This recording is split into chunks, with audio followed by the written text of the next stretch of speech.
Name these 9 route runners, and then can you put them in order as the best route runners behind Jeudy? I'm going to go with Amari Cooper, 1. Devontae Adams, 2. I'm going to go Diggs at 3. Okay. Keenan Allen at 4. Mm-hmm. I'm going Jets at 5. Dang. Cooper Kupp. We got 3 left. I'm going to go CD, Waddle, Tyreek. Josh Jacobs, Derrick Henry, Nick Chubb, Saquon Barkley, Miles Sanders, Christian McCaffrey, Travis Etienne, Aaron Jones, Jamal Williams, and a few others should all boycott. They shouldn't show up. That's the only way change is going to happen. The running back position is the most disrespected position in all of sports. Oh, my goodness. Once you get to year 5, year 6, you know what they say? You're done. Think about Ezekiel Elliott. So my production's down. So you saying that I don't have it anymore, I'm on the decline. But you don't remember me playing on one leg last year because our team was in the play was trying to make this run, and Dak was struggling a little bit, and you gave me the ball 20, 25 times a game, and I sucked it up. You don't remember what it took for me to get through a practice? Are you kidding me? So Christian McCaffrey, thank you for starting the conversation. But put a group text together. Y'all get together. Do what the tight ends do and the defensive ends do. The tight end summits. The defensive end summits. Why don't the running backs get together? The quarterback's been doing it for years. How about we redefine it this way? If you don't want to pay me, then you can't give me the ball 25, 30 times a game. Not doing it. You're not going to put this wear and tear on my body. And when it's time for me to get the bag, you say, we're not going to pay you. We're going to go to the next guy. That's what they're doing. Running backs, come together. Boss up. First of all, rings are a team accomplishment. Football is probably the stupidest conversation to have when it comes down to who's the GOAT because of rings. Because there's more variables, more people. People say, hey, he's the greatest quarterback of all times because he got 7 rings or 6 rings or whatever it is. Listen, it takes a team. That quarterback is sitting down on the bench while the defense is out there making plays for him. You know what I'm saying? There's so many different things. So there's a lot of Peyton's your GOAT? So Peyton's your GOAT? Because when you said 7 rings, you were referring to Tom Brady.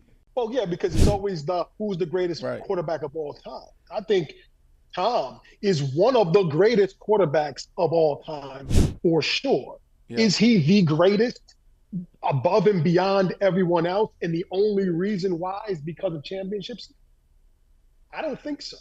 Basketball, you can have more of a conversation because an offensive guy can play defense and can play both ways, and he can do more things on the field, all right, on the basketball court. I understand that conversation, but that being said, it's still a team sport, and that's a team accomplishment, and it does mean something. It means something in the conversation, but it doesn't mean everything. Yeah, we traded our pick to Portland for Josh Hart, who I absolutely love, but like he's getting roasted for drinking breast milk on Twitter. One could easily argue there are adults who like breasts more than babies. I mean, can we have an honest conversation? Yeah. I know a lot of men who've had babies. Drinking breast milk or trying it is really not that far-fetched. Okay. Who has kids here? I don't know. Does BC got kids? Only Mysterious Mandeville. Ask Mandeville if he ever tried breast milk. As of right now, I'm being told he doesn't want his milk consumption out in the streets. So that's a yes. Yeah, right. Yo, when Antoine comes on here, we got to ask him if he ever had breast milk. Yeah, we got to. It's only right. This might be kind of gross, but like one day when I have a kid, I'm going to try my own breast milk. Excuse me? I don't think before we get into basketball talk, have you ever had breast milk, and what does it taste like? No, I ain't never had no. You never had it? Milk. You were never curious to try it? No, I got 2 kids, but you know, I got baby mama, so I wasn't trying to try their breast milk. Oh my God. Moving on. Let's talk basketball. Pat, the best DB I ever went against ever. Wow. Ever. Because when I go against DB, you know, you could just tell, you beat him a couple of times, it's easy. Pat, you really got to think like, all right, this is what I'm going to do. You can't play around with Pat too much because the man different. He's long, he's smart, he fast. Pat like a DB. I go against DB. When I go, it's 5 yard separation, whoever. But Pat is like, you going to catch the ball, ain't no separation. No, he always on it, and like just the consistency level he be on is just, He the best for real. Yeah.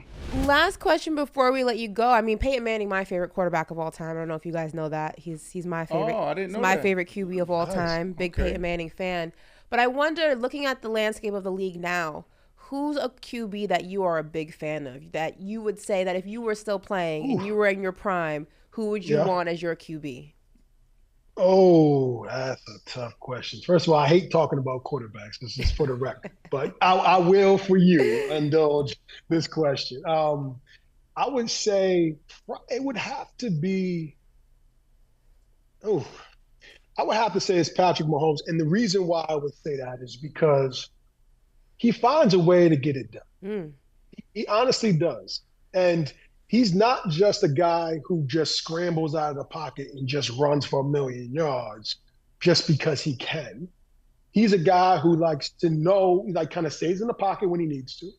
He can scramble to space to kill you downfield if he has to, or he'll scramble for the first down. And then when you see the guy has an ankle that's screwed up, no excuses, no explanations. He's going out there and still trying to get it done, playing as hard as he possibly can, and people are all game planning for him, right? He's a guy. He's a real one. I love that the phrase, you know, with the late, great Kobe Bryant, girl dad has taken on this life of its own. So what does being a girl dad mean to you? I mean, you know, it just makes you look at women different for real. Yeah. You know, I just be looking at my daughter like, damn, like you really mine, like you wanted me for real. So it's like that's big. It's just a different type of feeling, a different type of love. I love that. It's big. Like what you said, that was really powerful. You know, make you look at women differently. You know what I'm saying? Yeah. And I feel like as men, you know, when we step outside, like we should look at all women. I mean, this is a good benchmark for us because it can kind of get perverted in a lot of ways, right? It's like this could be my mom, this could be my sister, this could be my daughter. For sure. And then also for me too, I always look at like, you know, women, it's like, yo, if this was my mom, my sister, or my daughter, like I would want another man or somebody to treat them this way. Yeah. Or help them if they're in a situation. You know what I'm saying? So that's kind of how like my perspective changed with my daughter, Ziggy, when she was born. She's 8. She has a twin brother. When I got drafted to the Denver Broncos, I was shocked at how many dudes on the team, and we're talking about big name guys, was smoking. Wow. You know, you go to, you know, one of the vet's house, the crib, they got a little party, everybody smoking weed. Not just that, I learned of some of my teammates in college that we used to do lines in the bathroom before a game. Not lines. And I guess that kind of makes sense. You know, Coke, I guess Coke is it's an upper, it's supposed to make you go, yeah. The weed thing is like, damn, like how you do that? More used for recovery as opposed to before. You know, back then it was more recreational. There wasn't a lot of conversation around it. And even now, I'm trying to figure out my relationship with cannabis now. I'm being honest, right? Like I've tried gummies. I've actually tried smoking. I talked about that on that Marshall and Lynch episode, right? Like I'm a mid guy.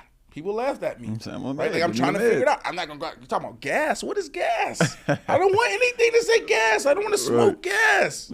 What is gas? KD, he talked about it on my next guest, David Letterman, like how he smokes and how he smokes before games. Like this is a real thing now, Woo. Yeah.